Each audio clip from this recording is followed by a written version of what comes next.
Bonus. Trax. Dans les royaumes mortels de Warhammer Age of Sigmar, la vie quotidienne est plus que jamais un combat. Pour fonder, défendre ou reconstruire des cités, les milliers de fidèles du dieu roi Sigmar s'élancent désormais sur des terres désolées dans lesquelles ils espèrent trouver gloire, fortune ou vengeance. Suivons-les dans ce 28e épisode du Lane Rider.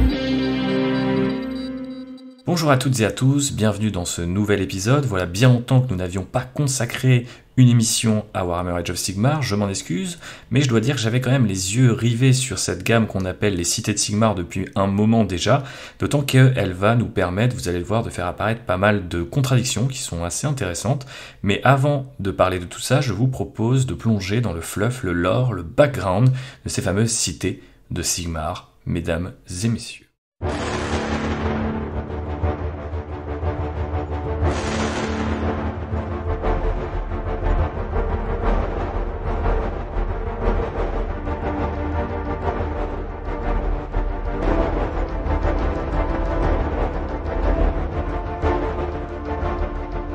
Petit rappel pour commencer, les royaumes mortels d'Age of Sigmar ne sont pas vraiment une fantaisie, un papa un peu classique. On a en fait différents plans plutôt que des royaumes, même si on les appelle les royaumes mortels, ce ne sont pas forcément des pays connectés par une seule carte, mais plutôt des plans qui sont reliés par des portes, sorte de Stargate version fantasy, qui sont très difficiles à emprunter, parfois très dangereuses, chargées de magie donc, et vont connecter les royaumes entre eux, et chaque royaume a un petit peu sa propre identité, le royaume de feu par exemple pour Aqshy, le royaume de la vie pour Ghyran, etc. Donc effectivement, on vit dans des royaumes où personne n'est vraiment à l'abri, en dehors peut-être du royaume d'Azir, où règne du coup Sigmar lui-même, le dieu roi, le leader en fait des hommes, pour le dire assez simplement. Alors, les Cities of Sigmar, ou les cités franches, les cités de Sigmar, elles ont plusieurs noms, sont tout simplement en fait des avant-postes, des têtes de pont de l'autorité sigmarite, qui sont placées dans les différents royaumes mortels. Alors, on peut en citer plusieurs exemples, peut-être la cité la plus connue est Hammerhall, mais il y a aussi Hallowheart ou encore Merveille d'Ogrize. Il y a aussi de nombreuses cités qui ont été créées et mentionnées depuis en fait l'invention de cette faction pour Warhammer Age of Sigmar depuis 2015, et spécifiquement dans le tout dernier Battletome qui vient de sortir, on découvre de nouvelles cités encore, et on va comprendre très vite pourquoi. Puisque cette autorité a en fait diminué au fil des âges, Warhammer Age of Sigmar est en effet, comme son nom l'indique, divisé en grand âge, un petit peu à la manière des écrits de Tolkien, donc on retombe sur la fantaisie à papa, mais tout de même, l'idée c'était de présenter ces différents royaumes à travers des âges bien distincts, donc celui de Sigmar est désormais sur nous, mais avant ça, il y a eu l'âge des mythes et l'âge du chaos. Et bien sûr, depuis l'âge des mythes et l'âge du chaos, il s'en est passé des choses, le retour du chaos sur ce nouveau monde qui succède au monde de Warhammer Fantasy Battle qui a été détruit, et bien sûr, une entente, celle de l'âge des mythes, qui a été divisée, et en fait, du coup, plusieurs factions qui se retrouvent à s'affronter là où, avant, elles œuvraient pour, on va dire, la construction d'un monde commun. Donc des cités ont été assiégées, des cités ont été détruites, d'autres ont été déconnectées en fait du tissu de cette fameuse alliance, ou même tout simplement des armées et de l'autorité humaine si on ne se dédie qu'à une seule faction. C'est pourquoi du coup Sigmar a décidé de relancer assez récemment en fait dans le lore d'Age of Sigmar des croisades qu'on appelle du coup en anglais les Dawnbringer Crusades, mais en français on appelle ça les croisades Éophore, donc Éophore pour l'idée de ramener peut-être un peu de soleil, un peu de lumière, celle d'Azir, le royaume de la lumière, sur les différents royaumes.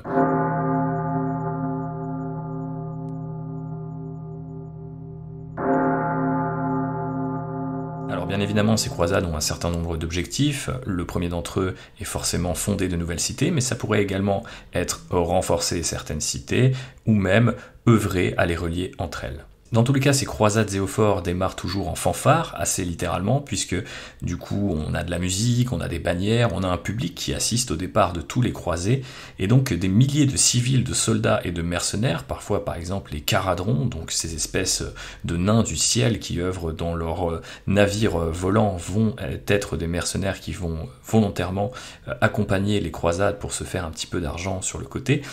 mais effectivement c'est toute une espèce de parade qui démarre d'une cité, ou en tout cas d'un royaume conquis, d'un endroit conquis par les troupes de Sigmar, et qui s'élance vers l'inconnu.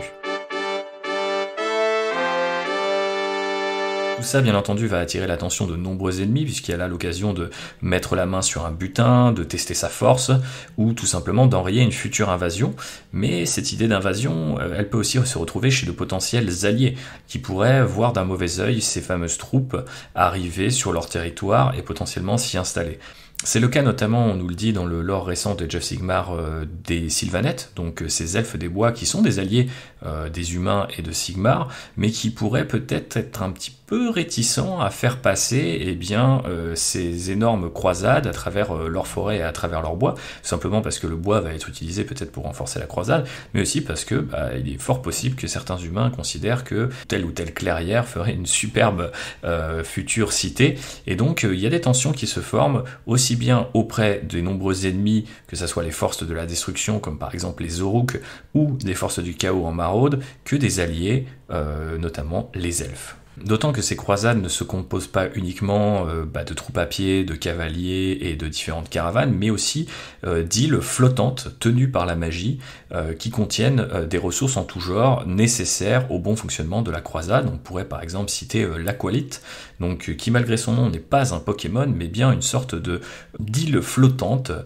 du royaume de Giran, et qui va donner de l'eau en permanence de manière un peu infinie pour pouvoir abreuver le convoi. Il y a d'assez belle illustration d'ailleurs dans le dernier Battle Tome des cités de Sigmar, qui montre en fait ces îles qui sont reliées soit par des chaînes, soit par la magie au reste du convoi, et qui vont flotter au-dessus des caravanes et des différentes troupes qui composent les croisades zéophores. C'est un petit peu d'ailleurs une sorte de rappel sur le fait que Age of Sigmar n'est pas un univers de fantasy comme les autres, mais dans lequel on va avoir des éléments très high fantasy, voire même très conceptuels, très high concept. Donc comme vous le voyez, ces croisades ne sont pas seulement là pour conquérir, mais potentiellement aussi pour construire et reconstruire des villes, certes, mais aussi des avant-postes. Donc nous avons là un assortiment de soldats, mais aussi de bâtisseurs, ce qui va se voir un petit peu sur les différentes figurines que nous allons analyser tout à l'heure. Évidemment, ces croisades ne sont pas toujours un succès, mais récemment, les réformes de Vedra, un personnage assez important dont on va reparler très vite, ont pas mal aidé les croisades de Sigmar à remplir leur mission, c'est-à-dire conquérir de nouveaux territoires et construire de nouvelles cités. Donc ces réformes prennent principalement la forme des formations castellites, donc c'est des espèces de formations militaires de défense qui fonctionnent d'une manière assez brute. C'est placer des rangées de boucliers, en tout cas une sorte de protection un petit peu façon soit phalange romaine, mais je pense que dans les descriptions de lore on est limite plus proche des caravanes, vous savez, qu'on va mettre en cercle façon western, derrière lesquels du coup nous allons placer le maximum de tireurs, fusiliers et canonniers pour éliminer les attaques de l'ennemi, et potentiellement en fait à partir de ces formations très solides construire de nouveaux avant-postes. Mais les formations castelliques ne sont pas la seule innovation de ces réformes. Il y a également tout un travail qui a été fait, nous dit-on, sur l'art de la reconnaissance et bien sûr la création d'un matériel plus standardisé qui permet aux différents membres des croisades, soldats comme bâtisseurs, de mieux survivre en territoire hostile.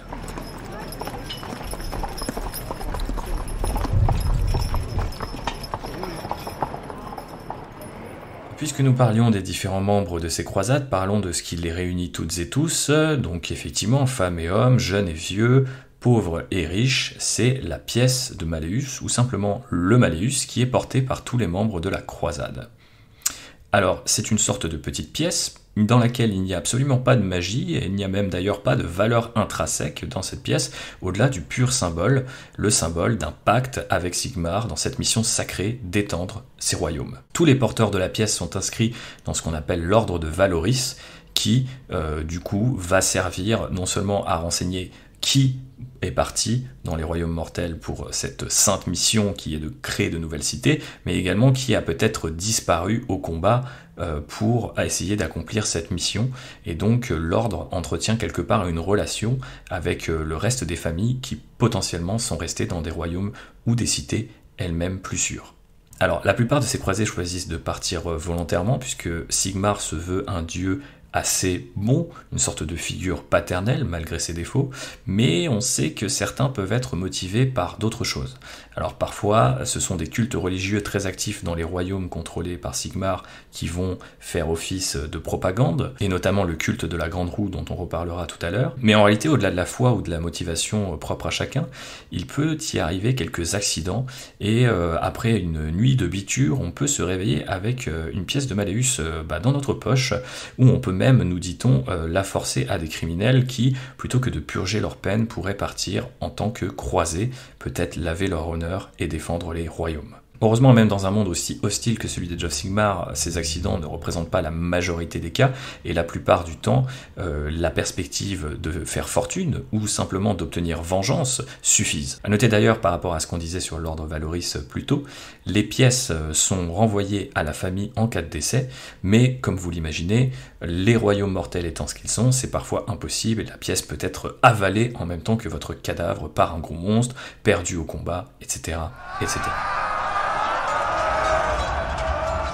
Voilà pour ce qui est du lore des cités de Sigmar dans les grandes lignes. Donc un lore qui a pas mal évolué ces derniers temps, mais je vous propose qu'on parle de cette évolution quand on arrivera à la dernière partie de ce podcast, à savoir en fait l'analyse de la gamme. Pour l'instant, on va rester sur l'analyse des figurines elles-mêmes, et une fois n'est pas coutume, je vais me concentrer sur les figurines les plus récentes. D'une part parce que les autres datent le plus souvent de Warhammer Fantasy Battle et donc il serait peut-être un petit peu rébarbatif et un petit peu trop long de les analyser puisque soit vous le connaissez, soit ce sont des kits qui, on l'imagine, vont être progressivement remplacés, mais aussi parce que cela va me permettre de vous parler un petit peu plus en détail de ces figurines et du fluff qu'elles incarnent. Donc rassurez-vous, pour ceux qui sont restés sur leur faim avec la première partie de ce podcast, on va analyser quelques éléments assez croustillants du lore des cités de Sigmar en partant des différentes figurines que Games Workshop nous a offert tout récemment.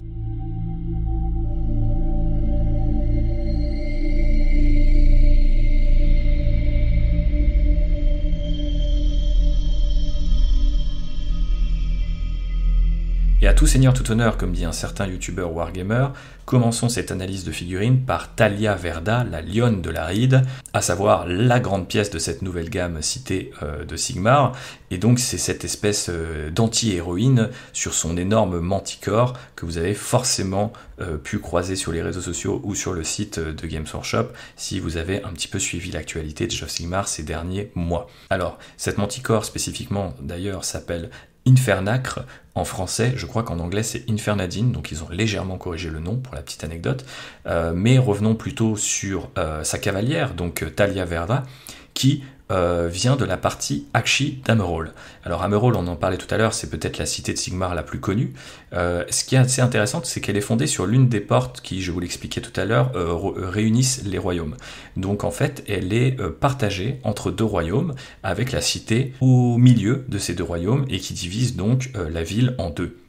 Ce qui est intéressant, c'est que du coup, elle est un côté sur Aqshy, donc le royaume du feu, et de l'autre côté sur Ghiran, le royaume de la vie. Et du coup, les échanges commerciaux, mais aussi en fait politiques de cette ville, sont pas mal rythmés par les saisons des deux royaumes. Et par exemple, le royaume d'Aqshy, qui est le royaume du feu, va utiliser toute la chaleur qui lui est caractéristique pour fournir peut-être du chauffage ou les moyens de forger à la partie Ghiran de la cité. Tandis que du coup le royaume de la vie va fournir, on l'imagine assez bien, de l'eau ou peut-être de la nourriture à la partie aqshienne de la cité. Donc c'est une ville qui est certes divisée, mais finalement assez unifiée dans cette complémentarité. Maintenant, notre amie Thalia Verda, elle vient de la partie aqshienne de la cité, et les originaires d'Aqshy sont quand même connus pour leur tempérament assez passionné et assez impulsif, et elle ne fait pas exception. C'est une ancienne mercenaire, déjà, il faut le savoir, archi déterminée, et c'est également la créatrice des formations castellites dont nous parlions tout à l'heure. Alors, c'est une créatrice d'ailleurs un peu sceptique, puisque si elle a mis au point dans l'improvisation ces différentes formations pour sauver sa propre croisade, en tout cas la croisade sur laquelle elle officiait d'abord en tant que mercenaire, elle sait très bien en fait que les stratégies et les leçons qui ont été tirées de cette bataille où elle a participé à forger sa propre légende, eh bien ne sont pas forcément les bonnes, et que elle a tôt fait de rappeler un petit peu, si vous voulez, au collège militaire des cités de Sigmar que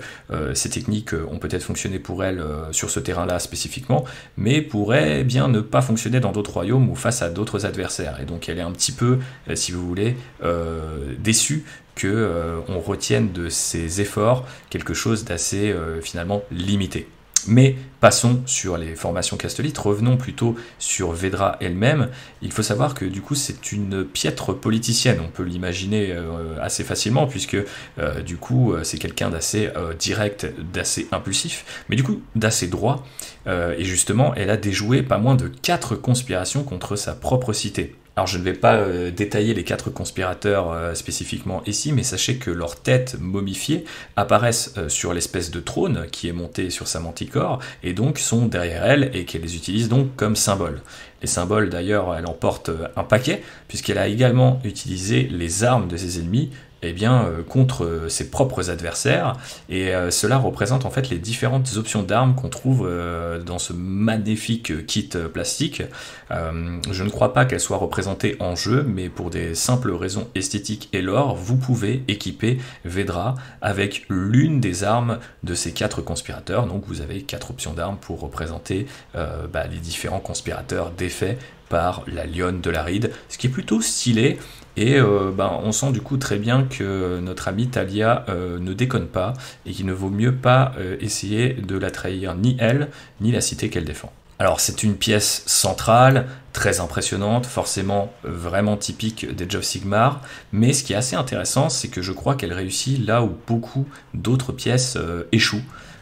C'est-à-dire dans la difficulté d'équilibrer d'énormes montures, et des montures parfois très charismatiques, très impressionnantes, avec leurs cavaliers qui, en comparaison, peuvent vite avoir l'impression de se noyer dans le reste de la figue. Ici, c'est très réussi, au contraire, car la sculpture de la manticore est particulièrement réussie et assez habile, parce que si vous avez une image du coup de cette figurine sous les yeux, ou que vous le faites après l'écoute de ce podcast, vous verrez que la sculpture de la manticore a un mouvement bien précis qui pointe au choix soit vers le bas, donc c'est le cas notamment des ailes qui vraiment pointent vers le socle et vers le bas de la figurine, ou vers Vedra elle-même, et c'est le cas de la queue de scorpion de cette fameuse manticore. Et ça paraît tout con un petit peu dit comme ça, mais ça permet vraiment au cavalier de ne pas disparaître, et du coup ça donne malgré tout beaucoup d'ampleur à la figurine, puisque la manticore a tout de même sa queue dressée et ses ailes déployées. Donc contrairement par exemple à un Archaon qui peut peut-être un petit peu se perdre au sommet de son immense dragon, qui par ailleurs est superbe, respect au champion éternel, mais je veux dire par là qu'il a peut-être parfois effectivement la tendance à se, surtout en fait si on le peint dans le schéma classique, peut-être à disparaître au profit de sa monture, ce qui n'est pas du tout le cas de Talia, et je trouve que c'était très intéressant de le noter, spécifiquement pour comparer les grandes pièces assez typiques des Age of Sigmar entre elles, mais aussi parce que vous allez voir, ça s'inscrit dans une tendance qui a été répercutée tout au long de cette nouvelle gamme Cité de Sigmar, et qui prouve qu'il y a quelques sculpteurs qui savent vraiment faire leur boulot chez Games Workshop. Je pourrais par exemple citer les dragons des Age of Sigmar sortis pour les Stormcast Eternals, les Éternels de l'Orage, en début de 3ème édition, si je ne dis pas de bêtises, qui par exemple n'avaient pas de cavalier, ce qui permettait effectivement d'avoir des sculptures bien précises sur les dragons, leur donner beaucoup de personnalité, ce qui était d'ailleurs l'objectif, puisque d'un point de vue lore, ces dragons-là ont une personnalité propre, sont des créatures qui vont parler, s'exprimer à part entière, ne sont pas simplement des animaux, mais vraiment des créatures magiques, d'autorité, presque en fait quasi divine, et on avait vu du coup que, à mon avis, en parlant des Stormcast à l'époque, que ce n'est peut-être pas forcément un choix peut-être purement fluff, mais peut-être aussi un choix de sculpture, parce que c'est vrai que les premiers dragons, qu'ils aient des ailes ou pas, qu'empruntaient nos amis Stormcast, avaient tendance un peu à éclipser leur cavalier, et donc finalement, quitte à les éclipser, autant ne pas en mettre, et faire en sorte que ces dragons aient beaucoup plus de personnalité eux-mêmes. Donc la tendance a été amorcée, je dirais peut-être il y a quelques temps déjà, mais c'est vraiment avec Talia Vedra, j'ai l'impression qu'on la voit aboutir vers quelque chose chose de vraiment très puissant visuellement. Passons maintenant à une deuxième figurine. Je vais vous présenter la Pontifex Zenestra, la matriarche de la Grande Roue. Alors, le culte de la Grande Roue, c'est l'un des cultes de Sigmar qui pullule en fait dans les différentes cités. Je vous en parlais tout à l'heure. Et c'est peut-être l'un des cultes les plus puissants et l'un des plus zélés. Alors notamment, il faut savoir que puisque ces gens-là de ce culte pensent que la roue est un symbole sacré, eh bien, ils vont parfois jusqu'à démonter les roues de leur carriole, de leur charrette, celles qui composent les croisades et eaux-forts, pour eh bien, les porter à la main, puisque on ne saurait réduire finalement la roue à quelque chose d'aussi trivial que le transport. C'est un petit peu ironique quand on sait qu'ils vont parcourir des kilomètres et des kilomètres, mais effectivement, Zenestra elle-même est portée par des porteurs, et du coup la seule roue qu'on voit sur la figurine est derrière elle, et ça s'apparente finalement plutôt à une sorte d'auréole, plutôt qu'à une roue, on va dire, très pratique et très triviale, qui pourrait lui permettre de se déplacer, qui sait, plus vite. En tout cas, les deux bonhommes qui la portent, j'imagine, sont en excellente conditions physiques après tous ces kilomètres parcourus à transporter cette espèce de palanquin en bois extrêmement détaillé. C'est un personnage qui est entouré de mystères. Je pense que même sans connaître son fluff sur le bout des doigts, on s'en rend très vite compte. Elle a du coup ce trône dont on parlait, mais elle a aussi effectivement ses habits un petit peu étranges qui vont couvrir une partie de son visage et de ses cicatrices. On note d'ailleurs que ces cicatrices se répercutent sur un autre personnage qui est à l'arrière de son trône et qui est un squelette qui du coup a les mêmes blessures apparemment que notre ami Zenestra. Donc forcément ça c'est un des petits mystères typiques des mondes de Warhammer, mais là où c'est intéressant c'est que c'était pas forcément juste un petit détail de fluff, c'est vraiment répercuté sur la figurine. On pourrait imaginer que c'est une sorte de double ou qu'elle a trouvé les moyens de peut-être jouer avec le temps, puisque effectivement dans le lore on nous dit qu'elle est très ancienne et qu'elle est là depuis quelques années, et que pour un humain c'est quand même assez étrange. Elle porte aussi un sablier dans la main gauche, donc on imagine que cette dame a peut-être trouvé les moyens de l'immortalité, ou en tout cas quelque chose qui s'en rapproche, mais que en compensation de cette trouvaille, elle doit peut-être sacrifier une partie de son âme, ou en tout cas de son corps, puisque un squelette qui lui ressemble comme deux gouttes d'eau est lui aussi fiché sur ce fameux trône. Donc le mystère en tout cas reste entier, mais c'est vrai qu'on est quand même assez facilement et assez rapidement attiré par cette figurine purement narrative, un peu à la manière du triomphe de Sainte Catherine pour les sorts de bataille à Warhammer 40 000, et je trouve que c'est vraiment une figurine qui a énormément de personnalité. Et c'est le genre de pièce que Age of Sigmar est capable de faire et vraiment d'imposer hyper rapidement, sans forcément miser, comme tout à l'heure avec Vedra, sur une monture mythologique. Là, on a vraiment deux porteurs, mais il y a vraiment un gros travail qui a été fait sur les différents détails du trône, même le socle un peu scénique avec les pierres qui montent vers le haut. Il y a une sorte de verticalité dans cette figurine qui est vraiment pas inintéressante et qui, je pense, lui donne beaucoup de charisme. On redescend petit à petit la chaîne de commandement des cités de Sigmar avec du coup un personnage qui cette fois n'est pas nommé mais qui reste un personnage, le maréchal cavalier des Guildes de Franche. Ça c'est en français, c'est le Free-Guild Cavalier Marshal en anglais. Figurine absolument incroyable qui ne déroge pas à la règle des cavaleries, toujours très réussi dans le monde d'Age of Sigmar, personnellement en tout cas c'est mon avis. Vraiment c'est une superbe pièce et elle a quelque chose de très spécial je crois, c'est qu'elle est beaucoup moins héroïque qu'à l'accoutumée, notamment pour une figurine on va dire assez importante de héros, de commandants. Et ça me fait vraiment tiquer, mais dans le bon sens du terme, ça m'a vraiment interrogé en préparant ce podcast. Et là, on voit, encore une fois, comme avec Vedra, que la figurine est pointée vers le bas, notamment grâce à un socle scénique et des petites briques qui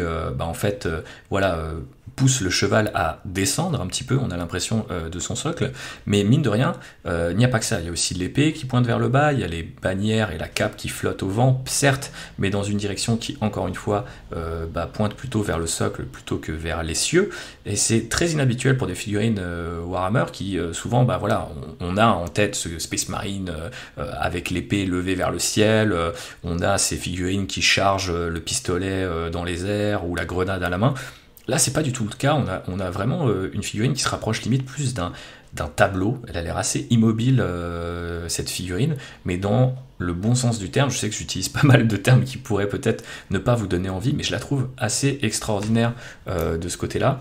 parce que elle est vraiment unique en son genre, et qu'elle nous offre vraiment avoir un commandant dans une autre fonction que celle qu'on a l'habitude de voir soit dans les vitrines, soit sur les tables de jeu. D'ailleurs, puisqu'on parle de fonction, on notera aussi que cette idée que les croisades ne sont pas seulement des groupes de conquête, mais aussi des groupes de construction, des bâtisseurs, est représentée jusqu'à la sculpture de la figurine, puisque le cheval de ce fameux maréchal cavalier porte de lourdes sacoches, une espèce de couette, il a un marteau derrière lui.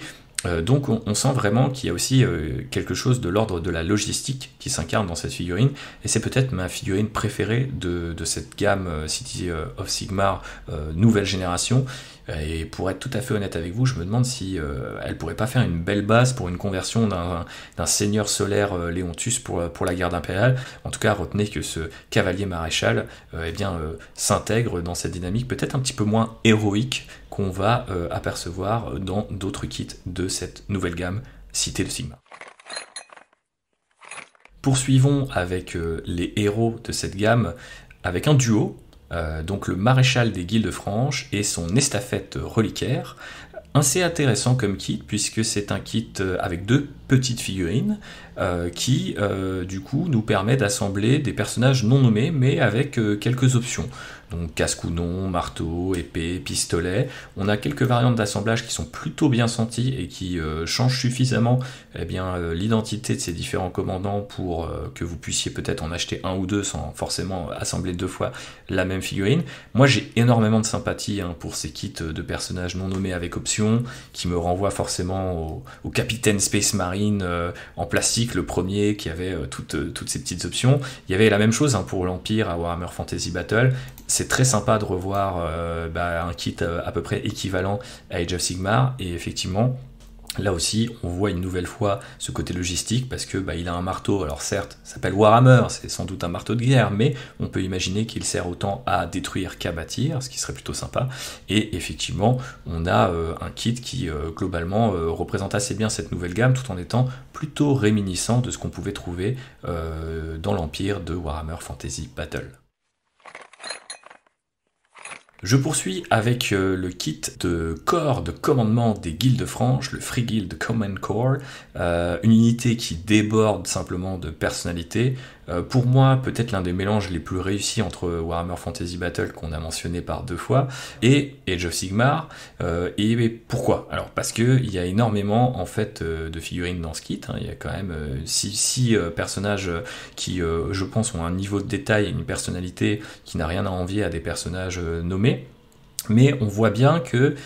ces personnages finalement ne viennent pas exactement du même mood, de la même esthétique. Alors commençons peut-être avec ce qui est peut-être le plus proche de ce qu'on avait l'habitude de voir. On a un porte-bannière et on a une espèce de garde du corps, une sorte de chevalier avec une tête de loup, plutôt très bien protégé par cette lourde armure, et qui porte une hache à 2 mains. Bon, ça nous renvoie forcément aux guerriers de l'Empire, mais on voit des choses peut-être un peu plus originales, comme cette espèce d'espionne cagoulée. Bien sûr, ce médecin de la peste qui, va avoir ce masque en forme de bec,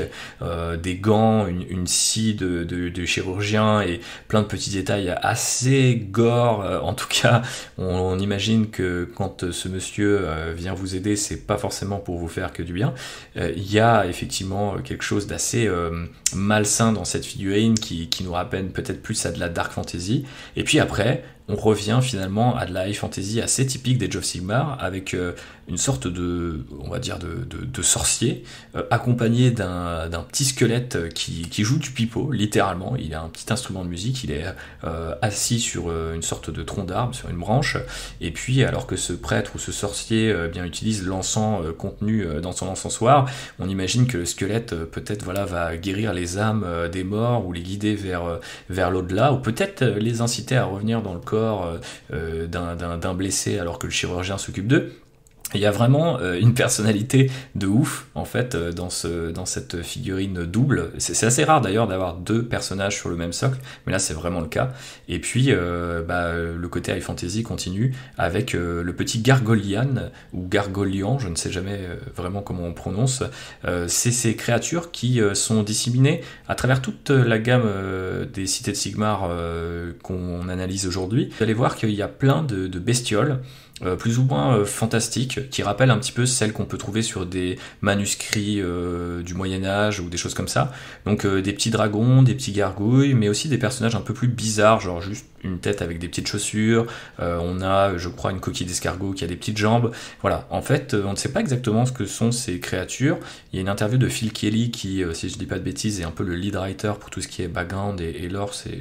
sur Age of Sigmar, qui explique qu'en fait, ce sont des créatures qui seraient peut-être nés des royaumes mortels eux-mêmes et qui accompagnent les croisades Éophore dans leur quête et dans leur voyage, tout simplement parce qu'ils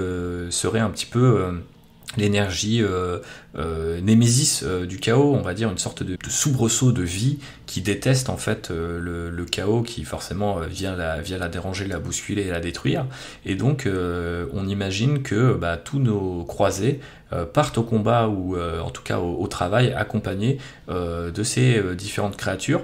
C'est marrant d'avoir ajouté là aussi du coup une petite touche un peu conceptuelle à travers toute cette gamme, et spécifiquement dans ce kit de corps de commandement où là pour le coup on a une sorte de petit dragonnet quoi, donc on est complètement dans la fantasy classique. Et il y a une espèce de couronne en guise de collier, il me rappelle beaucoup ce qu'on pouvait voir effectivement sur des bannières ou même des tapisseries historiques, et je trouve que du coup ce kit est absolument magnifique, me donne très envie de le peindre tout simplement, et d'imaginer peut-être des variantes en fait de ce kit en fonction de quel royaume seraient partis les cités de Sigmar, parce que voilà, on imagine que ce petit squelette il vient peut-être du royaume de Shaish, le royaume de la mort, et on voit du coup que Sigmar fait quand même usage de toutes les magies.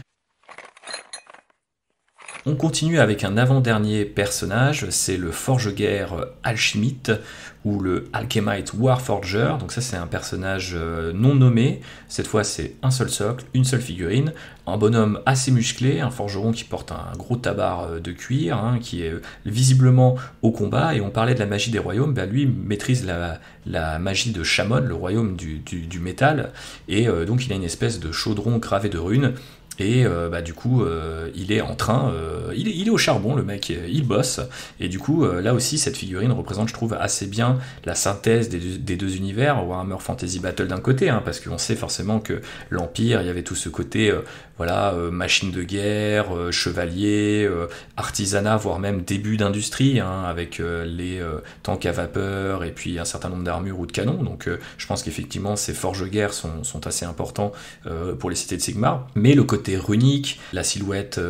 globale de la figurine, et notamment de son casque qui est peut-être un peu plus fantasque, nous rappelle plutôt Age of Sigmar, donc effectivement bonne synthèse, beaucoup de personnalité encore une fois, et une petite fille comme ça qui n'a l'air de rien, mais je pense peut amener beaucoup de charisme à une formation venue des cités de Sigmar. Je ne comprends pas forcément pourquoi il n'est pas avec le reste de l'état-major qu'on décrivait tout à l'heure, mais c'est assez intéressant parce que on imagine qu'il annonce peut-être d'autres héros avec des rôles plus spécifiques qui pourraient être inspirés par d'autres unités des cités de Sigmar. Forcément là c'est un forgeron qui je pense est très utile aux fusiliers et aux canonniers dont on parlait tout à l'heure, mais on pourrait imaginer peut-être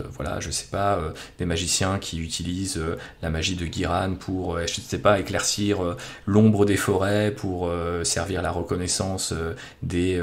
croisades Éophore, etc., etc. On termine, je crois, avec un dernier personnage. Alors c'est le fusil-major sur Ogor d'Affût, le Ogor Warhulk. Très très intéressant. Alors unité complètement improbable, là aussi typique des mondes de Warhammer, mais vraiment sur leur côté un petit peu débile, on va le dire, mais débile avec un grand D, un débile qui fait plaisir. Il incarne quelque chose d'assez unique, dans la gamme, c'est la rencontre des races, hein. Les cités de Sigmar, à l'origine, c'est pas forcément des cités humaines, et les elfes, les nains et les humains peuvent y collaborer. Et on a assez peu d'unités qui représentent ça dans ces nouvelles figurines, mais il y a le bon fusil major sur Ogre d'Affût, et ça fait plaisir. Alors, il est vraiment intéressant d'un point de vue silhouette, parce que c'est vraiment un ogre un peu en mode CRS, gros bouclier et tonfa, qui est là, je pense, pour encaisser les charges ennemies, mais qui est surmonté d'une sorte de vigie, c'est même littéralement une vigie, une petite tour dans laquelle est placé un humain équipé d'un fusil. On voit qu'il y a une manière de l'assembler avec le fusil à l'épaule ou en train de guider les troupes. Donc c'est plutôt intéressant. J'ai pas mal de sympathie pour ces kits un peu intermédiaires, comme on pourrait peut-être le comparer aux monstres des Oruk qu'on a eu en début de 3ème édition, donc qui sont pas forcément les plus gros, mais qui vont ramener d'autres silhouettes, d'autres formes dans les armées et amener beaucoup de diversité. Donc moi je trouve que c'est très intéressant. Maintenant j'aurais bien vu du coup une unité d'Ogre à part entière, peut-être pour donner le change à nos amis du chaos qui ont leur propre Minotaur et autres ogres flippants. Donc je pense que ça pourrait être intéressant. Est-ce que c'est ce que évoque déjà ce personnage? L'avenir nous le dira, mais en l'état c'est vraiment une figurine qui a un look un peu à part. Je vais le comparer à ce fameux sniper sur échasse de l'Adeptus Mechanicus pour Warhammer 40 000. Je pense que c'est le genre d'unité, ça passe ou ça casse selon les goûts de chacun. On commence à se rapprocher des unités du rang avec les cavaliers des Guildes Franches. Alors cette unité magnifique là aussi, donc je ne vais pas tarir d'éloges sur cette gamme, vous l'aurez compris, mais c'est vrai que du coup elle est très intéressante parce que à la fois elle est très homogène. Il y a vraiment quelque chose d'assez compact en fait dans cette unité, d'assez cohérent, mais elle a le bon goût de rendre chaque cavalier unique, et ça tombe bien puisque d'après le lore des cités de Sigmar, en fait ces chevaliers obéissent finalement à une forme de code de chevalerie comme on pouvait le trouver à l'époque médiévale, et donc chacun a sa propre héraldique, un casque et des équipements bien précis. Donc ça c'est plutôt cool en fait d'avoir cette homogénéité au premier coup d'œil, mais quand on se penche sur chacun des cavaliers, mais aussi sur leur monture, voir des spécificités. Donc ça c'est vraiment très intéressant, et j'imagine que c'est une source du coup de pièces détachées assez incroyable que ce kit. Malheureusement, il y a peut-être un petit côté qui me gêne un peu, c'est cette impression de trop-plein métallique en fait. Leurs chevaux sont vraiment carapassonnés, et je sais pas, ça les rend presque pas naturel au premier coup d'œil. C'est assez bizarre parce que justement le cheval du maréchal cavalier n'est pas vraiment protégé comme ceux de ses propres cavaliers, donc c'est assez intéressant comme distinction. Mais là encore une fois, quelque chose de pas forcément très héroïque, c'est-à-dire qu'il y a effectivement un cheval qui se lève sur deux pattes, mais on sent qu'on n'est pas vraiment en course, on n'est pas en pleine charge, on est plutôt vraiment en train de représenter les croisades au fort qui marchent inlassablement dans les différents royaumes pour peut-être sonder la carte ou retrouver une cité perdue. Bon, pas forcément mon kit préféré, mais je le trouve quand même suffisamment détaillé et varié pour être intéressant.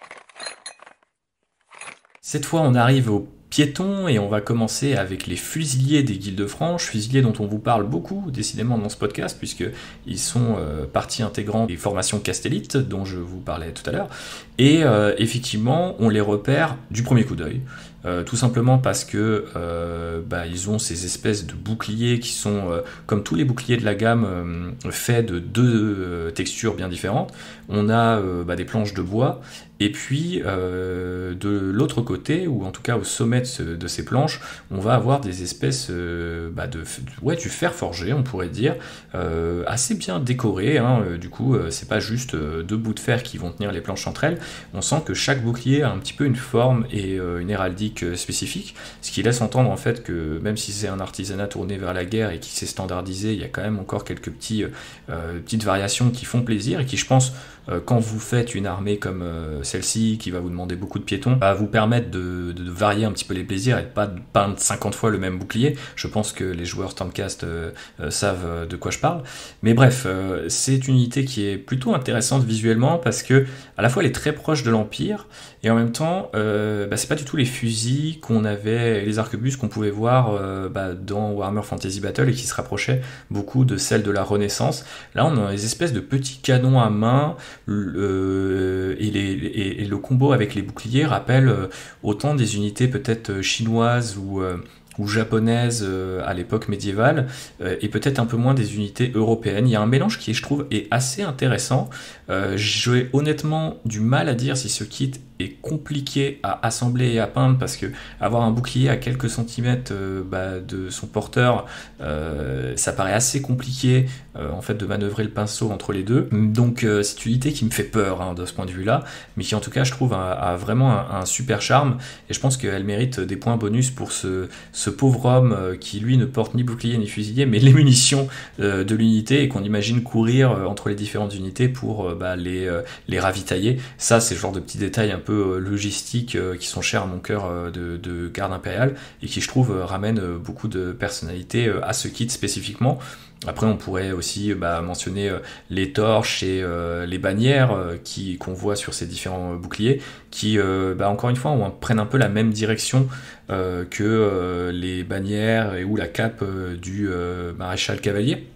Donc il y a une unité esthétique qui commence à se dégager, qui est vraiment vraiment très forte, et j'espère que du coup le fait que je me concentre sur ces figurines toutes récentes vous permet de voir un petit peu comment peut-être on peut créer une gamme chez Games Workshop et lui donner des directions esthétiques assez fortes, alors que finalement ça tient à des détails qui du premier coup d'œil peuvent être facilement oubliés, voire même pas remarqués. Donc voilà pour nos fusiliers qui à mon avis sont une unité qui ne va pas être facile à peindre, mais qu'on va voir sur les tables de jeu, parce que elle me semble représenter à merveille les nouveaux archétypes de ces cités de Sigmar dépoussiérées que Games Workshop nous a offert récemment. On passe au home fair des Guildes-Franches, donc ça c'est la version on va dire plutôt corps à corps de l'unité de base pour les cités de Sigmar. Unité qui, quand elle a été révélée, ne m'a pas fait grand effet, je dois bien vous l'avouer, mais je la trouve, avec le recul, finalement très belle. À la fois parce que du coup elle est plutôt esthétique. Premier coup d'œil, il y a une unité avec les boucliers, les casques et les différentes armes qui se répondent assez bien, mais en même temps on a une diversité dans les poses, ce qui typiquement manquait beaucoup à Warhammer Fantasy Battle, où on avait des socles carrés, on devait faire des régiments qui pointaient tous dans une même direction. Donc je trouve que c'est un kit qui fonctionne plutôt bien. Peut-être qu'il ne m'a pas fait grande impression aussi parce qu'il n'avait pas des poses trop héroïques, peut-être plus le domaine des Stormcast ou de figurines plus imposantes. On voit malgré tout que Games Workshop s'est posé pas mal de questions avec ce kit. On voit des boucliers qui n'ont pas tout à fait la même forme, on voit plusieurs silhouettes bedonnantes, athlétiques, on va dire plutôt moyennes, en fonction des différents combattants, ce qui nous rappelle finalement au côté milicien, au côté c'est pas forcément des soldats de profession, mais des gens qui sont recrutés pour partir en croisade, et ça je trouve que ça fonctionne assez bien. Et en même temps le côté dépareillé peut aussi plutôt indiquer à l'inverse des miliciens des vétérans qui auraient peut-être spécialisé leur équipement en fonction des différentes croisades auxquelles ils ont participé. Là aussi, une unité qui, je pense, demande pas mal de soins, parce que vous avez quand même beaucoup de textures, vous avez les guêtres, les bottes, les vêtements, l'armure, les côtes de mailles, au-dessus de l'armure, vous avez une espèce de redingote, donc on peut, je pense, s'en tirer avec une couleur et les métaux, mais c'est un peu comme les figurines du Cult Genestealer, des unités de base qui sont composées de plein de textures différentes, et ça vous demande forcément beaucoup d'attention, et encore plus si vous voulez par exemple travailler le métaux et le bois des boucliers comme on le mentionnait précédemment. Donc attention potentiellement au travail que ça demande pour ceux qui voudraient se lancer. Maintenant j'imagine qu'avec le temps il y a beaucoup de peintres un peu plus expérimentés, un peu plus doués que moi, qui trouveront des moyens de contourner un petit peu les problèmes que ce genre de kit demande, mais en tout cas c'est une unité qui finalement avec le recul me parle beaucoup, et que j'aimerais bien peut-être un jour avoir en main. Je sais qu'il y a pas mal de gens qui font encore une fois des régiments de la garde impériale de mondes féodaux, médiévaux, qu'on peut trouver à Warhammer 40 000. Ça peut être assez intéressant pour amener effectivement une garde impériale pas comme les autres sur table. Et puis de manière générale, Age of Sigmar, si ces unités-là ne vous plaisent pas, je pense que vous pouvez facilement aller chercher des vieux kits de Fantasy Battle, y compris certains qui sont plus dans le Battle Tome, comme tout ce qui est anciennement Elfe Sylvain, et puis les jouer en home fair des Guildes de Franche, ça me paraît plutôt faisable, et même assez stylé pour représenter des cités qui ne sont peut-être pas uniquement composées d'êtres humains. On arrive à l'avant-dernière unité de cette nouvelle vague, c'est le grand canon sous de fer, le Ironheld Great Cannon, qui remplace bien évidemment les nombreux kits d'artillerie qui étaient typiques de l'Empire à Warhammer Fantasy Battle. Alors moi j'aime beaucoup l'unité visuelle que ce kit amène, entre lui et les fusiliers, parce qu'on retrouve les mêmes boucliers à planche et à fer forgé, mais cette fois un bouclier du coup amovible en 3 parties, donc on comprend que ça peut être facilement transporté puis déployé sur le champ de bataille, donc ça c'est plutôt très très cool. J'aime aussi beaucoup les servants de cette unité d'artillerie qui vraiment déborde de personnalité. On en a une qui paraît plutôt faire assez bien son métier, elle a un compas dans les mains et une sorte de chronomètre aussi à la ceinture, différents outils, prête peut-être à calculer l'angle de tir, pendant que l'autre a l'air de saouler la gueule, hein, on va pas se mentir, il y a des tonneaux à ses pieds, il a une petite gourde en main, et il y a ce petit côté bedonnant qui ramène aussi, qui nous ramène à cette fantaisie un peu plus... comment dirais-je, franchouillarde, et un peu... la fantaisie, c'est aussi parfois la gastronomie, la bouffe, la bière, et c'est marrant que la gamme immortalise finalement aussi cet aspect-là de la fantaisie, assez discrètement, mais avec quelques détails quand même plutôt bien sentis. On voit aussi qu'il y a un canon de rechange, ce qui est plutôt bien trouvé, et une sorte de grue, soit pour monter le canon lui-même ou peut-être recharger les munitions. On voit pas exactement avec les photos que Games Workshop nous a offert, mais ça m'a l'air d'être un kit plutôt riche en personnalité. Et de manière générale, ce genre de pièces d'artillerie, c'est aussi l'occasion pour les modélistes en fait de s'exprimer un peu sous la forme d'un mini diorama, ce qui est plutôt toujours très cool. Maintenant, c'est peut-être un petit peu dommage que ce grand canon sous de fer ne soit qu'un seul assemblage. Les kits d'artillerie de l'Empire étaient connus un peu pour leur flexibilité, il y avait différents assemblages possibles, donc de mémoire il y avait au moins un gros canon et un canon à répétition avec plusieurs rangées. Maintenant, il n'est pas exclu que Games Workshop nous offre un jour une autre pièce d'artillerie qui pourrait contenir peut-être d'autres formes de canons. Donc voilà, est-ce qu'elle nous laisse un peu sur la fin? Je ne sais pas, je trouve qu'elle a quand même vraiment une bonne gueule cette unité-là, mais l'avenir nous dira si Games Workshop osera finalement multiplier les pièces d'artillerie et emmener cette faction vers vraiment un gameplay plus tir. Et je vais terminer avec les chasseurs du corps d'éclaireur. Alors techniquement ça c'est une unité Warcry, mais elle a gagné le cœur de tous les hobbyistes tout simplement parce qu'elle contient un maximum de toutous. Blague à part, c'est une déclinaison assez intéressante en fait de l'archétype des rangers qu'on peut trouver dans la fantasy notamment chez Tolkien. Là les rangers c'est pas des mecs à capuche plutôt athlétiques qui vont courir en se confondant presque avec la forêt. Là on a vraiment des types un peu plus hostiles, un peu plus bourreux, qui paraissent un peu plus bruts de décoffrage que les archétypes développés par Tolkien ou tout simplement par les factions elfes qu'on peut trouver dans d'autres franchises. Donc j'aime bien ce qu'ils ont fait avec cette unité parce qu'elle a le mérite un petit peu de changer de ce qu'on a l'habitude de voir à Warhammer de manière générale et Age of Sigmar spécifiquement. Après c'est souvent le cas des unités Warcry qui sont liées à une faction spécifique Age of Sigmar, elles se permettent des choses que le jeu principal ne se permettrait pas, donc c'est pas vraiment étonnant, mais ça nous prouve encore une fois que Warcry est un super jeu, donc rien que pour ça, il fallait qu'on en place une pour les fameux chasseurs du corps d'éclaireur.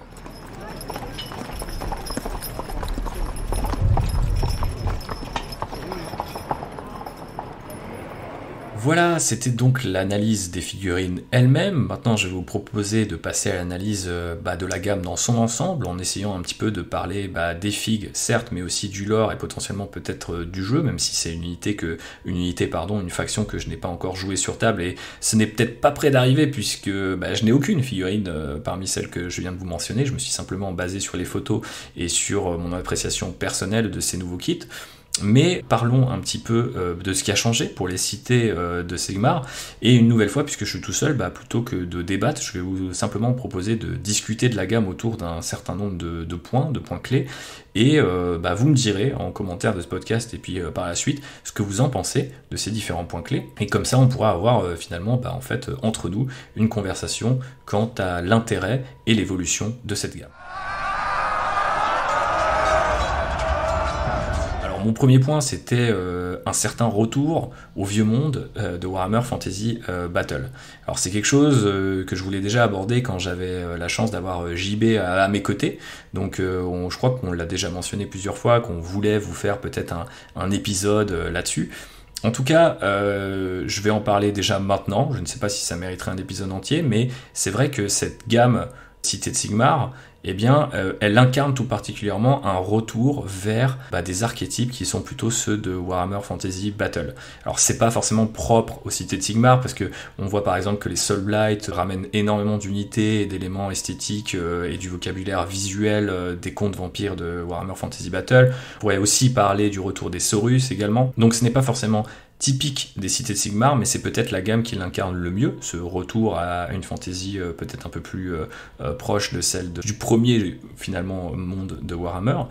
Ça s'incarne à travers notamment des couleurs. On voit que le rouge est vraiment très présent dans cette nouvelle gamme Cité de Sigmar. Ce qui est assez intéressant du coup, c'est que on nous dit dans le lore qu'on est passé du bleu et du doré, qui étaient les couleurs des Stormcast et qui étaient les couleurs en fait d'Amerol, au rouge et au noir, parce que tout ça a été apporté par les réformes de Verda, qui elle vient du côté Akshi d'Amerol, et en fait du coup il y a des couleurs pour Amerol côté Ghiran et du côté Akshien.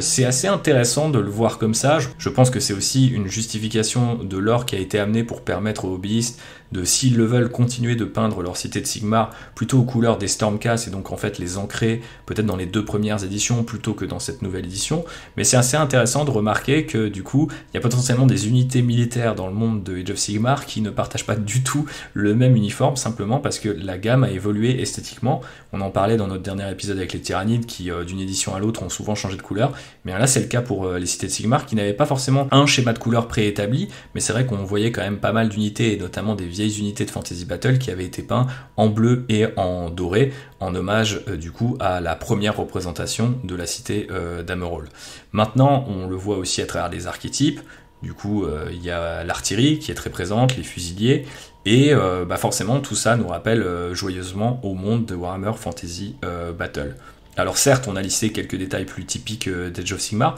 mais on dirait qu'ils sont toujours un peu minoritaires, comme si les développeurs ou les concepteurs se forçaient peut-être un petit peu à les mettre. C'est le cas du coup sur les figurines avec ces espèces de petites bestioles dont je vous parlais tout à l'heure, mais peut-être aussi le coup des îles volantes. Voilà, il y a des représentations avec notamment l'animation qu'on peut trouver sur la plateforme Warhammer+, où on voit des cités de Sigmar qui partent conquérir les royaumes, et qui sont finalement une sorte de convoi ou de croisade médiévale assez typique, jusqu'à ce que apparaissent dans le ciel ces îles flottantes. Alors je ne parle pas du dessert, mais bien d'îles qui volent, et c'est vrai que c'est un petit peu étrange comment tout ça est amené. On n'arrive jamais vraiment à savoir si c'est finalement une sorte de dernier soubresaut, une espèce de résistance, ou si c'est la caution Age of Sigmar pour éviter de confondre ces figurines-là avec les figurines de Warhammer Fantasy Battle. Alors, est-ce que finalement ces petites cautions suffisent? Combien de temps ça va continuer? Est-ce que c'est une perfusion, le temps qu'on évolue complètement et qu'on se retourne finalement qu'on fasse une sorte de gros virage à 180 degrés? Je ne sais pas encore, je pense que l'avenir nous le dira, et peut-être l'arrivée d'une 4e édition l'été prochain va peut-être enfoncer le clou dans le cercueil. Mais ce qui est certain, c'est que on est dans quelque chose de très différent de ce qu'on a pu connaître avec le début d'Age of Sigmar, pas seulement esthétiquement ou même en termes de modélisme, mais aussi en termes de thématique et de lore. Parce que typiquement, les débuts de Age of Sigmar nous montrent une fantasy quand même beaucoup moins grimdark, un peu plus absolutiste, sur le côté, voilà, les Stormcast sont les gentils, il y a une alliance entre les races, on est sur quelque chose d'un peu plus positif en fait, j'ai l'impression, et là on revient avec les croisades d'Éofor avec des thèmes finalement assez lourds, parce que là, qu'est-ce qu'évoquent en fait ces croisés, c'est la colonisation, c'est l'idée d'aller dans les royaumes, voilà, couper des arbres, créer des cités, potentiellement se mettre à dos de potentiels alliés, donc c'est quelque chose d'assez lourd. On revoit aussi la religion, mettre son grain de sel là-dedans, donc on n'est plus du tout dans quelque chose d'assez, on va dire, un peu plus solaire, comme on pouvait l'avoir dans les débuts d'Age of Sigmar. Est-ce que c'est mieux, est-ce que c'est moins bien? Je vous laisserai me le dire. Visiblement, si Games Workshop le fait, c'est que je pense qu'ils sont peut-être plus à l'aise avec cette fantasy-là, et que 2, elle est aussi plus populaire, mais l'avenir nous dira jusqu'où ils iront. Maintenant, est-ce que c'est un problème en soi? Pas vraiment en fait, tous les univers de Warhammer évoluent au fil des éditions, quitte à se contredire, donc c'est finalement pas étonnant que Warhammer Age of Sigmar ait commencé de manière très solaire et revienne très vite à une forme de noirceur. Maintenant, c'est vrai que il le fait peut-être plus vite qu'on ne l'a jamais vu avant, et que quelque part, c'est assez surprenant, mais c'est aussi peut-être une sorte de clin d'œil accidentel potentiellement aux différents âges d'Age of Sigmar, parce que en fait même si le jeu s'est toujours appelé comme ça, le monde d'Age of Sigmar n'est pas le monde de l'âge des mythes ni même de l'âge du chaos, donc c'est peut-être finalement une gamme, celle des cités, qui incarne le mieux cette transition vers une sorte, voilà, il fut un temps, les races étaient, on va dire, unies contre le chaos, elles œuvraient à la reconstruction du monde, et puis maintenant, voilà, les siècles ont passé, les inimitiés ont grandi, les alliances se sont arrêtées, et donc chacun campe chez soi avec finalement toutes les dérives qu'on peut connaître à toute cette faction, et parmi celles des humains, il y a effectivement ce côté voilà, très industriel, cette espèce de complexe un peu militaire qui va arriver dans les beaux royaumes et y faire sa loi coûte que coûte, même si on nous dit que ces royaumes sont extrêmement dangereux, chargés de magie, de créatures qui peuvent vous prendre la vie en un instant. Eh bien non, Sigmar ne veut rien savoir, et il les colonisera jusqu'au dernier, s'il le faut. On sait aussi que Age of Sigmar se vend moins, et que peut-être que cette mutation permet finalement de ramener de nouveaux hobbyistes vers Age of Sigmar, ce qui n'est jamais une mauvaise chose, puisque ça veut dire que le jeu peut perdurer, peut s'offrir plus de gamme, et potentiellement aussi des refontes sur des factions un petit peu très, très appréciées, je pense notamment aux Saurus, et surtout, comme notre analyse l'a montré, au final, si la gamme de figurines est archi réussie, c'est difficile de bouder notre plaisir, et cette évolution, pour l'instant, est peut-être une évolution, mais ça se trouve dans quelques années et quelques éditions de plus, on ne se posera plus vraiment la question, et l'univers de Age of Sigmar aura muté vers quelque chose peut-être de plus noir, mais peut-être de plus complexe, et à même de générer une sorte d'adoption en fait dans la tête des hobbyistes qui parfois avaient eu du mal avec le côté très conceptuel et peut-être un petit peu trop lisse des premières éditions. Maintenant, je vais passer à mon deuxième point, à savoir opportunité manquée, point d'interrogation, si je lis ma fiche, parce que je ne peux m'empêcher de penser que même si cette gamme elle est superbement réussie, elle a peut-être loupé le coche sur plusieurs choses. Alors esthétiquement d'abord, comme on disait, on se rapproche beaucoup du vieux monde, et donc de références très historiques, la fin du Moyen-Âge, potentiellement le début de la Renaissance. Or, Age of Sigmar nous présentait jadis des cités sous d'autres atours, plus originaux, plus radicaux. J'en ai pour preuve un peu les illustrations avec l'architecture quasiment art déco qu'on pouvait trouver, et qu'on peut d'ailleurs toujours trouver en fait dans soit le bouquin de règles ou même dans le Battle Tome cité de Sigmar. Donc c'est assez étrange en fait que l'esthétique des figurines ne représente pas forcément l'esthétique et l'architecture qui nous est présentée pour les villes. Par ailleurs, on sait que ces villes ont été incarnées en 3e édition avec de superbes décors en plastique, décors qui eux aussi en fait ont une esthétique à part entière qui est quasiment en fait elle pourrait presque fonctionner avec Warhammer 40 000 tant elle paraît un peu futuriste dans le sens architectural du terme, et donc c'est vrai que c'est assez étrange de revenir sur quelque chose de plus médiéval, de presque en fait historique sur certaines unités, là où tout ce qu'on voit des fameuses cités de Sigmar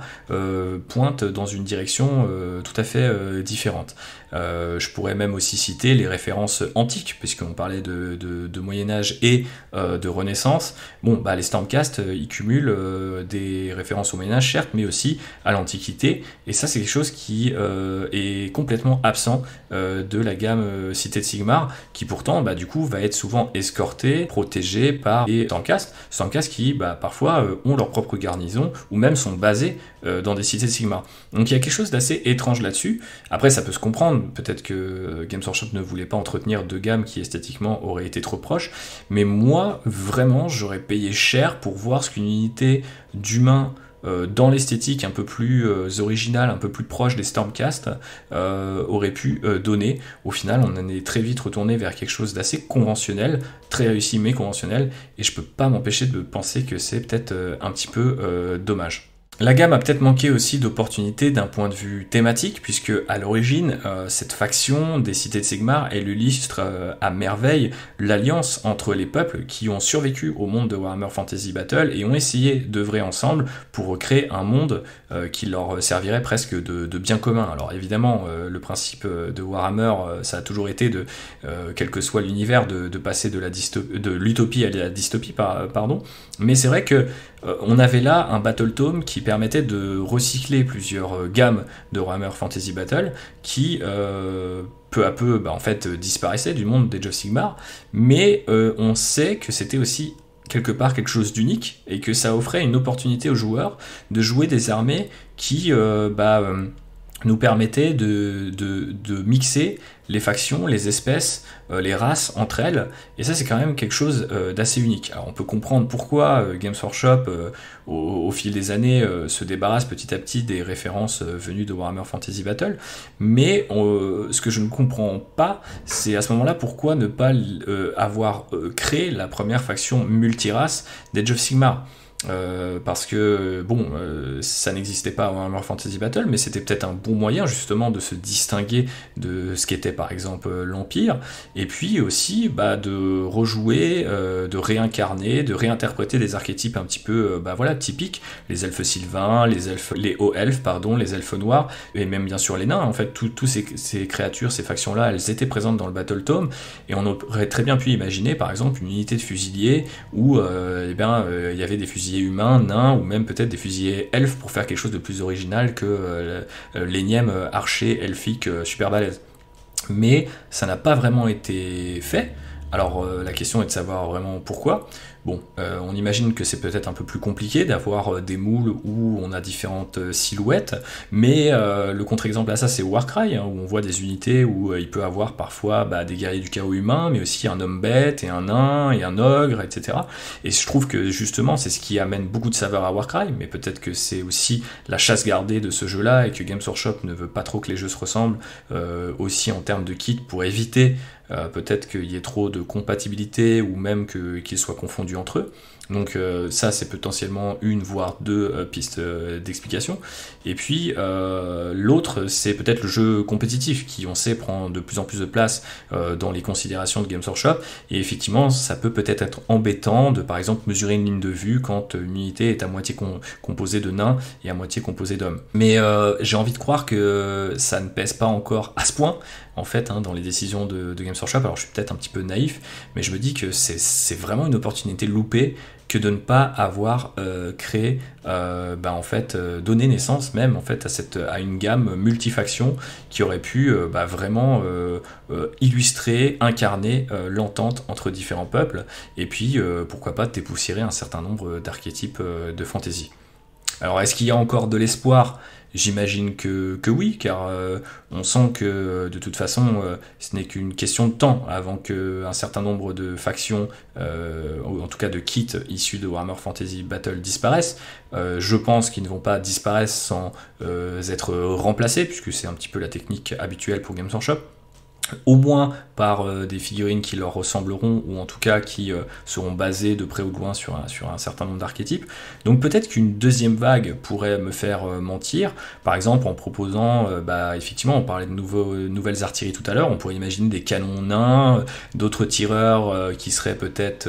des elfes, ou même une cavalerie légère qui serait peut-être plus composée par les elfes, et ça serait peut-être une solution, on va dire, assez intéressante, une sorte d'entre-deux, plutôt que de mélanger les silhouettes au sein d'une unité, faire en sorte que la cavalerie légère soit représentée par les elfes, des canons plus lourds soient représentés par les nains, peut-être que les véhicules soient représentés par les nains. Moi ça me paraît assez évident par exemple que le char à vapeur de Fantasy Battle est encore dans cette gamme. Est-ce qu'il n'est pas temps d'imaginer un char à vapeur volant, ou un char à vapeur plus énervé qui pourrait être conduit par un équipage nain? Bon, je pense que en tout cas les possibilités ne manquent pas, peut-être ne mangent pas aussi, puisque on parlait d'une fantasy plus gastronome tout à l'heure. Et c'est vrai qu'en croisant les factions, les archétypes, soit existants, préexistants avec Warhammer Fantasy Battle, et même ceux qu'on connaît bien dans d'autres univers de fantasy, je pense qu'on peut obtenir une gamme qui virtuellement pourrait vraiment devenir très très très étendue, un peu à la manière de la garde impériale pour Warhammer 40 000, qui au fur et à mesure des éditions a vu faire apparaître en fait un certain nombre de régiments avec des personnalités très très différentes. Donc l'avenir nous dira jusqu'où on va, mais attention, la possibilité inverse subsiste. On peut très bien imaginer qu'une deuxième vague ramène d'autres espèces dans cette faction, comme elle les fasse disparaître pour de bon, et donc par exemple faire disparaître tout ce qui n'est pas humain du Battletome Cité de Sigmar, pour montrer l'implosion définitive du panthéon de Sigmar, et donc la fin d'une alliance entre les espèces, et revenir du coup à quelque chose de beaucoup plus grimdark et de beaucoup plus fantasy battle dans le texte. C'est une possibilité. Quelque part, si les elfes noirs finissent par être réincarnés dans un Battletome à part entière, et que une nouvelle faction nain, peut-être plus conventionnelle, plus proche du côté mineur, du côté ingénieur arrive, ça pourrait aussi se faire. Mais là, je pense que c'est le succès de cette gamme, et un petit peu aussi l'évolution du monde d'Age of Sigmar d'un point de vue lore, qui va un petit peu dicter dans quel sens ira Games Workshop. Après, maintenant, si une deuxième vague est déjà prévue à l'heure où on enregistre ce podcast, moi personnellement je n'ai pas d'informations, mais on peut imaginer du coup que Games Workshop s'est déjà décidé, et dites-nous du coup dans quel sens vous aimeriez qu'il se décide, plutôt vers le côté multifaction, ou soit vers une faction beaucoup plus humaine, mais qui, je pense, impliquerait forcément que les elfes noirs, par exemple, aient une sorte de réincarnation à Age of Sigmar, en devenant les Umbranettes, je crois qu'on pourrait les appeler, l'inverse des Luminettes, donc effectivement les elfes qui peupleraient le monde le royaume des ombres, que je crois on appelle Ulgu.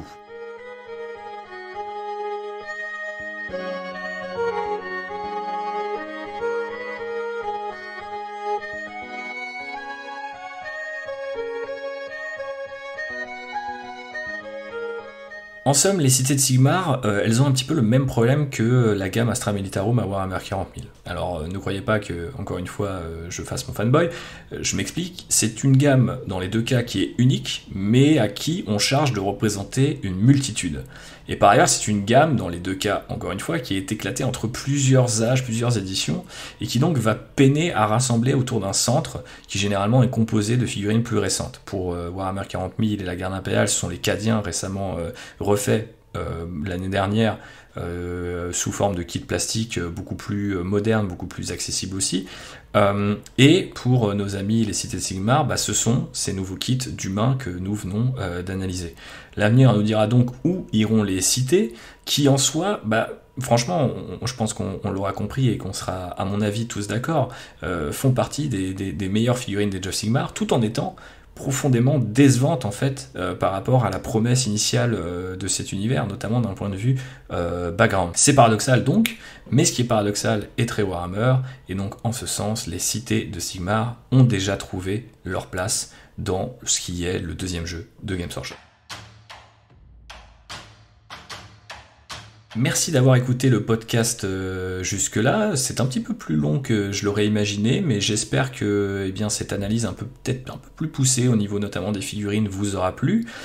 Et puisqu'on parle des figurines elles-mêmes, terminons avec un petit peu de hobby, puisque j'ai l'honneur de vous annoncer que j'ai enfin terminé les décors dont je vous parle depuis maintenant 2 podcasts. Ça fait plaisir, j'ai hâte de jouer sur des tables entièrement peintes, avec une armée elle aussi entièrement peinte, du coup c'est vraiment un petit rêve de hobbyiste que je réalise par là. C'est assez marrant parce que je ne pensais pas que peindre des décors allait me pousser à peindre encore plus de décors. Mais ça fonctionne exactement comme avec vos figurines traditionnelles. Si je peux ajouter du coup une nouvelle pièce, une nouvelle pierre à l'édifice, puisque ça je ne l'ai pas dit dans le podcast dédié au décor, mais c'est vrai que plus on en peint et plus on a envie d'en peindre. Et franchement, je l'aurais pas forcément supposé ou imaginé en commençant à taffer sur ces ruines et ces tuyaux et ces engins de chantier. Je me suis dit bon, je vais déjà faire tout ça, ce sera pas mal. Puis là je me dis ah putain, la petite navette écrasée de bataille pour Macrage, maintenant que j'ai parlé des tyrannides, un peu plus d'engins, peut-être un bâtiment imprimé en 3D, enfin ça fait naître en moi de nouvelles possibilités et je trouve ça assez cool que ça fonctionne comme ça. Donc si je peux une nouvelle fois vous encourager à peindre vos décors, dites-vous bien aussi que ça permet de créer une rotation entre vos différents projets hobby et que là aussi vous allez découvrir une nouvelle facette un peu intarissable de ce hobby génial qui est le nôtre, l'envie de rendre votre table vraiment hyper belle. J'ai regardé aussi du côté des battle mats, de toutes les petites pierres que vous savez vous pouvez mettre au pied des décors pour rendre encore la présence des bâtiments plus immersive. Donc vraiment j'ai vraiment hâte de pousser là-dessus et aussi peut-être de peindre avec mon ami Raphaël que je salue des décors Age of Sigmar pour voir effectivement ce que ça donne et si ça nous incite également à jouer plus de parties dans les royaumes mortels. Je voulais avec cet épisode là d'ailleurs nous ramener un petit peu dans les royaumes mortels parce que comme je le disais en intro je les avais un petit peu délaissés, bon V10 oblige, mais aussi parce que je trouvais pas forcément l'angle. Et puis vous aviez été nombreux à aimer notre épisode sur les Votann qu'on avait analysé finalement quand ils étaient sortis. Et donc je me suis dit tiens, si ça avait marché l'année dernière, ça marcherait peut-être aussi aujourd'hui, et particulièrement dans une gamme qui me permettait d'aller analyser cette mutation finalement en fait du lore d'Age of Sigmar. Mais revenons en fait au hobby lui-même. Vous l'avez peut-être vu sur les réseaux sociaux, on a lancé le hashtag GrowKitChallenge. Alors le GrowKitChallenge, qu'est-ce que c'est ? Eh bien, c'est un petit peu un hommage à cette conversation qu'on a depuis un moment déjà avec JB, qu'on avait avec JB à l'origine, où, puisqu'on avait chacun dans nos Pile of Shame, Pile of Potential, Pile à Trésor, appelez ça comme vous voulez, respectives, un très gros kit, moi un Bandblade et lui un Crabouillator, c'est un Stompa, mais c'est peut-être Crabouillator en français en fait, j'ai plus en tête maintenant, Games Workshop c'est vraiment le bordel entre les éditions françaises et les éditions anglaises, mais du coup effectivement on avait ces 2 kits là dans nos besaces respectives et on s'était dit il faudrait qu'on se lance un défi de les faire ensemble, et puis la vie passe par là, je déménage, il est très occupé par la Bonne Auberge qui vient de terminer un financement participatif assez incroyable, et franchement si vous êtes intéressé par le JDR, allez voir ce qu'ils font parce que moi je suis vraiment impressionné par la quantité et la qualité du contenu qu'ils peuvent produire. Et du coup pour refermer la parenthèse et parler de ces gros kits là quand même, il faut se dire que avoir ces trucs là dans la Pile of Shame, déjà ça prend beaucoup de place, et puis il y a quand même un petit côté un peu insurmontable, on se dit ah ouais, dans la Pile of Shame il y a tellement de trucs, est-ce que je vais vraiment faire le plus gros truc ? Eh ben oui, c'est un peu tout l'objectif du Gros Kit Challenge, et on s'est dit on va terminer l'année en beauté, peu importe où vous en soyez dans vos objectifs, si vous en avez, si vous en avez pas, c'est l'occasion de se lancer un défi là tous ensemble sur les 2 derniers mois, puisque on est au début du mois de novembre, et puis on l'a lancé le 1er novembre spécifiquement ce challenge, donc vous pouvez vous lancer, nous rejoindre avec un monstre, un véhicule, pourquoi pas en fait un titan, enfin je ne sais pas ce qui traîne dans vos Pile of Shame respectives. Si vous avez un doute, vous pouvez nous poser la question, mais globalement l'idée c'est surtout de s'encourager mutuellement en utilisant ce hashtag, donc gros GROS kit qualité et challenge comme challenge. Ce qui m'intéresse, c'est effectivement que tous ensemble, on finisse un très gros kit avant la fin d'année. Et donc moi j'ai commencé mon Bandblade, je reviens toujours à la garde impériale. Je vous avoue que ça me met un petit peu à mal les plans que j'avais pour ma fin d'année, mais je me suis dit ça serait tellement beau, voilà, de finalement d'être fidèle à notre parole et à cette petite vanne, c'était une vanne à la base, c'est devenu un défi depuis. Maintenant c'est un vrai challenge, donc là on sent qu'on est devenus des adultes et des gens sérieux. Et donc je vous propose de nous rejoindre entre gens sérieux sur ces 2 prochains mois, avec à la clé pas grand chose, hein. Je dois vous avouer que à part le confort de savoir que vous ne serez pas seul et la possibilité peut-être d'avoir des conseils, de créer une espèce d'émulation autour de ça et autour de ce hashtag, il n'y a pas grand chose, si ce n'est que vu qu'on commence généralement toutes nos années par faire un bilan hobby de l'année précédente, je prendrai vos différents efforts sous le coude et puis je les analyserai. Alors peut-être en live, je ne sais pas, sinon en podcast, et puis je dirai ce qui m'impressionne le plus sur vos figurines. Donc n'hésitez pas à nous taguer dans tous vos efforts, c'est-à-dire les work in progress, le produit final, s'il y a des questions avec ce hashtag et bien sûr avec les comptes LandRiderPod, pour qu'on puisse un peu suivre ça ensemble. En tout cas ça me ferait vraiment plaisir si vous nous rejoigniez. J'ai vu d'ailleurs qu'il y a déjà quelques courageux qui l'ont fait, donc je les salue, j'ai hâte de voir ce qu'ils vont nous proposer, et je sais qu'il y a quelques belles pièces au programme, donc si vous en avez une qui traîne, n'hésitez pas à nous rejoindre. Pour ma part, moi j'ai assemblé du coup un Bandblade, ça a été un petit peu compliqué, je dois dire. Le kit est assez plaisant parce qu'il y a un côté un peu Lego, les pièces sont assez grosses et tout comme vous pouvez l'imaginer, mais alors les chenilles sont infernales à monter. Alors c'est souvent un peu le running gag pour ceux qui ont connu les maquettes de tanks, etc. Soit c'est infernal à monter, soit c'est hyper rapide parce que c'est juste une espèce de patin de plastique souple, dégueulasse, mais c'est impossible de les faire tenir en place comme on veut. Donc là on est un petit peu entre les deux, c'est plein de petites pièces à assembler et on sent que elles aiment pas trop se toucher, ces pièces-là, ça n'a pas été hyper bien étudié. Puis spécifiquement, puisque je suis un énorme nerd, je trouve que le mouvement des chenilles lui-même, même en s'appliquant, est pas hyper naturel. Il y a des angles qui sont vraiment laissent entendre que les chenilles sont à 2 doigts d'exploser, puisqu'elles sont vraiment très très très tendues, les angles sont droits. Donc voilà, je trouvais ça dommage que mon Bandblade ait besoin de changer de patin de chenille au milieu d'un champ de bataille, mais c'est peut-être ce qui va lui arriver. Alors après, par chance, je rajoute toujours plein de matos en fait sur les tanks, hein, comme les tanks de la Seconde Guerre mondiale l'étaient. Il y a toujours des bidons d'huile, des cordes, des trucs pour passer les obstacles, des outils, et par chance je commence à en avoir pas mal. Alors là je les ai pas mal épuisés sur mes 3 Lehman russes et puis le Bandblade dans la foulée, donc il va falloir que je fasse attention pour en avoir assez sur les prochains tanks. Mais vraiment j'ai kiffé malgré tout assembler ce char. J'ai pas trop hésité sur la variante. Je me disais peut-être au départ Stormlord, parce que historiquement j'ai toujours beaucoup aimé le Stormlord, le côté transport gigantesque, et puis je fais un régiment d'infanterie mécanisée techniquement d'après mon propre lore dont je vous parlais il y a quelques épisodes de cela. Donc je me suis dit ça pourrait avoir du sens, et je crois que j'avais été aussi un petit peu motivé, incité par une ligne dans le codex V9, comme quoi l'inspiration peut venir de partout, même quand le codex est obsolète, où il disait effectivement que les régiments d'infanterie mécanisée avaient parfois des super lourds intégrés à leur hiérarchie, parce que c'était les Stormlords, quoi, ça permettait de transporter 40 gardes impériaux au combat d'un coup. Ce qui est quand même plutôt une perspective assez réjouissante, je dois le dire, mais j'avoue que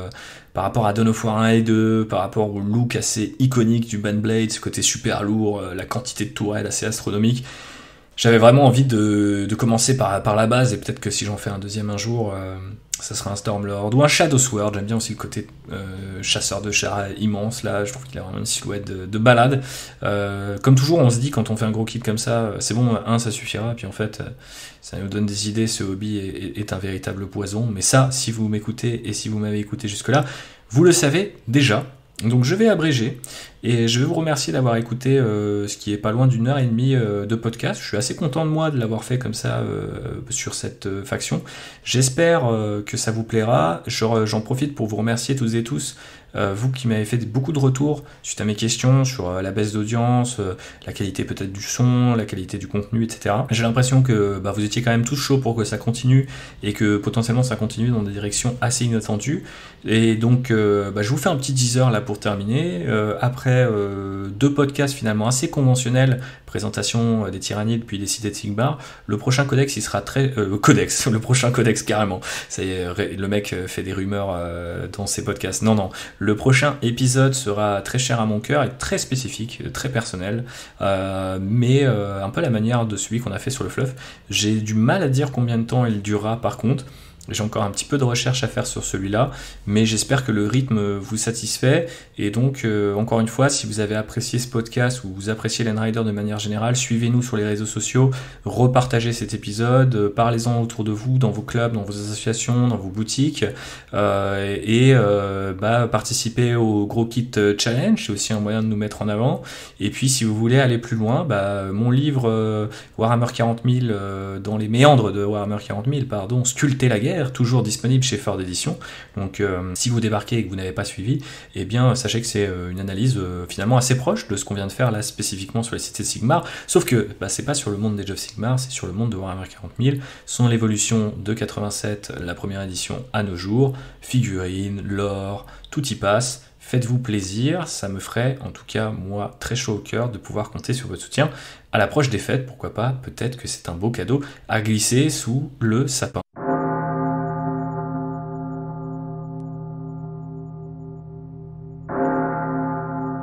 Vous souhaiter un excellent jeu, de très belles lectures, du très bon fluff si vous écrivez, et puis surtout plein de peintures. J'espère que cet épisode vous aura permis d'avancer un petit peu sur vos projets respectifs. Je vous dis à très vite pour un épisode effectivement plus perso, plus original, et en attendant, portez-vous bien. Ciao.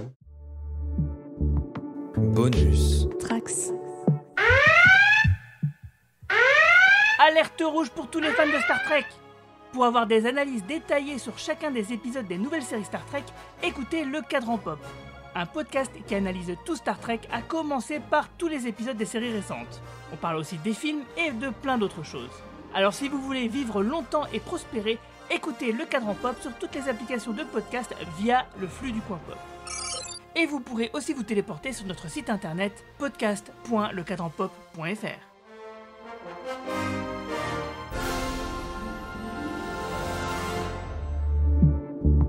Bonus.